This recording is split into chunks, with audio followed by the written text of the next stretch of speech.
सासंग जी प्यार से कहना जी, धन निरंकार जी। सासंग जी संपूर्ण हृदय वाणी का एक पद है, 11वां पद। परम पुरुष है नाम तेरा, तू दिव्य गुणों का दाता है। रहता है आनंद मगन वो, जो तुझसे जुड़ जाता है। सासंग जी जो परम पुरुष परमात्मा, परम पिता परमात्मा के ध्यान में जुड़ जाता है। और सासंग जी परम पुरुष को बिना जाने बगैर कैसे कोई ध्यान में जुड़ सकता है, कैसे कोई अपना नाता जोड़ सकता है इनसे। सासंग जी जिसका नाता जुड़ जाता है ये अडोल है, अखंड है। ये कभी डोलने वाला नहीं है, ये खंडित नहीं है, खंडों खंडों में नहीं है, ये अखंड है। ये अथाह है, असीम है, ये अजर है, अमर है। इसका न कहीं आरंभ है न कहीं अंत है। सासंग जी ये परमात्मा, इस निराकार पार ब्रह्म परमेश्वर का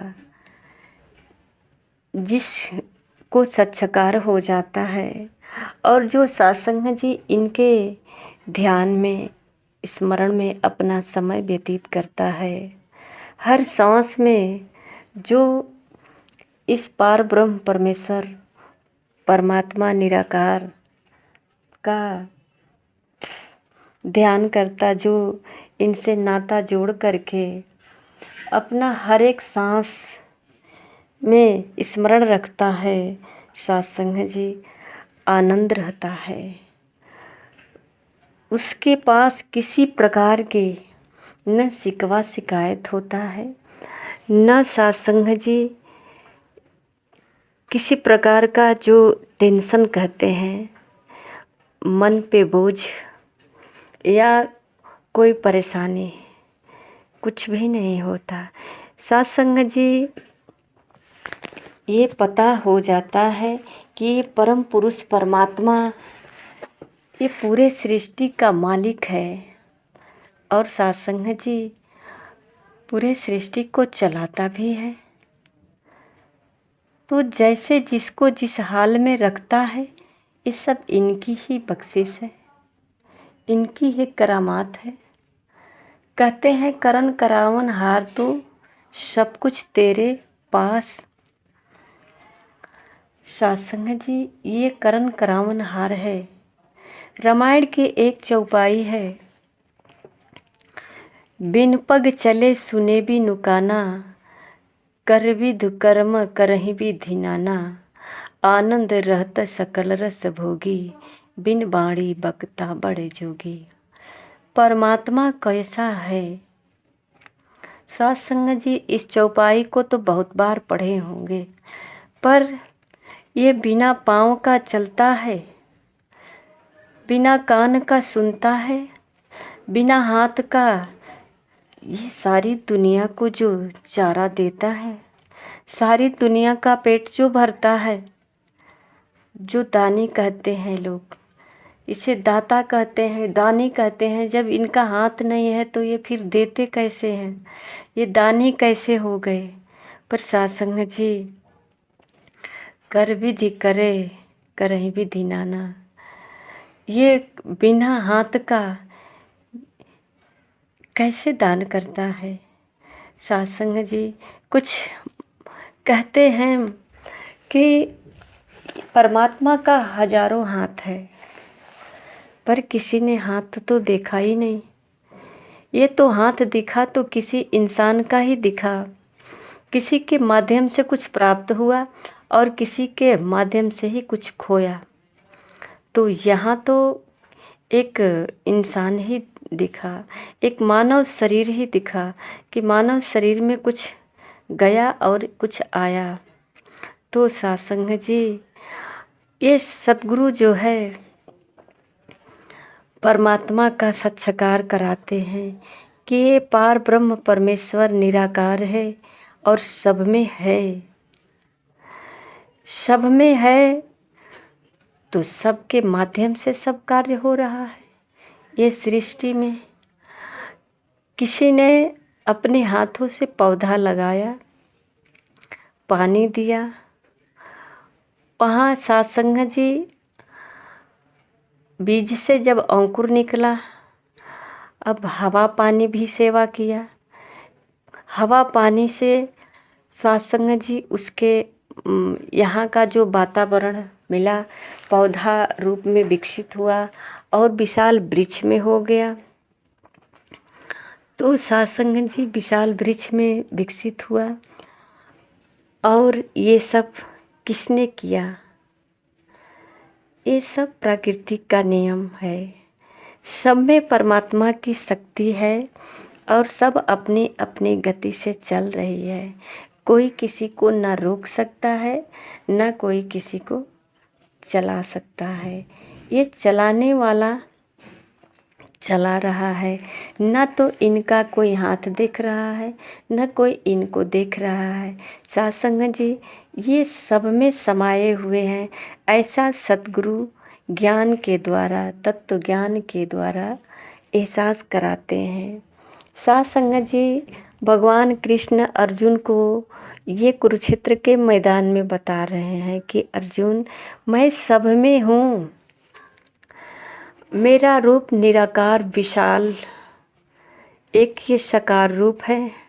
अगर कोई मुझे तत्व रूप से जानना चाहे, मेरा विशाल रूप को, तो किसी तत्वदर्शी के पास जाना पड़ेगा, तभी इन चरम चक्षु से नहीं जान पाएगा। सत्संग जी दिव्य कहते हैं कि परम पुरुष है नाम तेरा, तू दिव्य गुणों का दाता है। ये दाता वही देता है, इनके पास से ये तो निर्गुण है। पर सत्संग जी ये जो सतगुरु रूप में इस संसार में मानव शरीर के रूप में हर युग में जो आया है, यही दाता है जो दिव्य गुणों को दान दिया। और जो ये दिव्य गुण जो इनके संस्कार को ग्रहण किया, सत्संग जी आज इन्हीं का यह सुगान संसार में इतिहास साक्षी है। सत्संग जी जो भी गुरु के चरणों में आए और गुरु ने इनको दिव्य गुण का दान किया, ये दिव्य गुण संस्कार जो गुरु से लिया सत्संग जी, उसी का संसार में कल्याण हुआ। और इस कल्याण का चर्चा बाकी मानव ने कर करके अपना जीवन व्यतीत कर रहे हैं। सत्संग जी जो गुरु के चरणों में आ जाता है, गुरु उसे जीने की तरीका सिखाता है, किस तरीके से ये मानव जीवन को सार्थक करना है, मानव जीवन के लक्ष्य को पूरा करना है। सत्संग जी इस मानव जीवन में अगर दिव्य गुणों का असर नहीं होता, तो फिर ये आनंद की कामना क्यों करता है? आनंद नहीं प्राप्त हो सकता है। सदा एक रस रहने वाला तू ईश्वर कहलाता है। जो जन तेरा ध्यान धरे वो विचलित न हो पाता है। सत्संग जी ये परमात्मा निर्भय है, निर्विकार है, एक रस है, ईश्वर है। ये कभी विचलित नहीं होता। इसके पास न किसी से इसका बैर है, न किसी से नफरत है। लोग नफरत करते हैं जिसकी मुरादें पूरी नहीं होती, वो परमात्मा को गाली भी देते हैं, परमात्मा से नफरत भी करते हैं, पर क्या फर्क पड़ने वाला है? ये तो एक बार अपनी सृष्टि को संकल्प मात्र से रच दिया और चल रहा है। इसमें न कोई अपनी मति लगा सकता है, न किसी की मति बुद्धि इसमें काम कर सकती है। ये मन बुद्धि से परे है। संतों ने इसे एहसास किया है कि मन बुद्धि से परे है। देखा, कोटि कोटि प्रणाम तुम्हें, मन बुद्धि से परे देखा कि यहाँ कोई मति और बुद्धि होती ही नहीं है। सिर्फ जो इनका ध्यान धरते हैं, जो इनसे नाता जोड़ते हैं, तो सिर्फ एक ही होता है, तू ही निरंकार, सिर्फ तू ही निरंकार। जिधर देखता हूँ उधर तू ही तू है, हर शय में जलवा तेरा हूबहू है। ये केवल एक ही, जिधर देखे सिर्फ एक ही होता है, दूसरा न कोई होता है। गुरु नानक जी का एक शब्द को अक्सर महापुरुष दोहराते हैं कि एको सुमिरो नानका जल थल रहा समाए, दूजा काहे सुमिरिए जमते ही मर जाए। साथ संगत जी, जो संसार में दिख रहा है, जो उत्पत्ति होती है उसका विनाश होता है। साथ संगत जी, परमात्मा इसी में है, पर न इसका कभी उत्पत्ति होता है न विनाश होता है। इसी की शक्ति सब में है, सब इसके अंदर है, सबका जीना मरना हर रोज का है। ये इसी में सब, इनके अंदर, इनके गर्भ में ही सब कुछ हो रहा है। सत्संग जी, परमात्मा, परम पिता परमात्मा कहते हैं। परम पिता, ये परम, ये पूरे सृष्टि का पिता है, सब इनके गर्भ में है। और सत्संग जी, जैसा ये चला रहे हैं वैसा चल रहा है। सत्संग जी, जाते ज्ञान प्राप्त कर लेना, कथा कह लेना, या कुछ गुण है उस गुण को विस्तार से साबित करना, सत्संग जी, ये एक कला है। संसार में इसको हम प्रकाशित कर सकते हैं, पर सत्संग जी, इससे परमात्मा के करीब नहीं जा सकते। परमात्मा के करीब जाने का सिर्फ एक ही रास्ता है कि हम जाने और गुरु के द्वारा गुरु के द्वारा जब ये ब्रह्म ज्ञान का सत्कार होगा तो सत्संग जी, वहाँ आत्मा और परमात्मा में कोई भेद नहीं, ये दोनों एक ही है।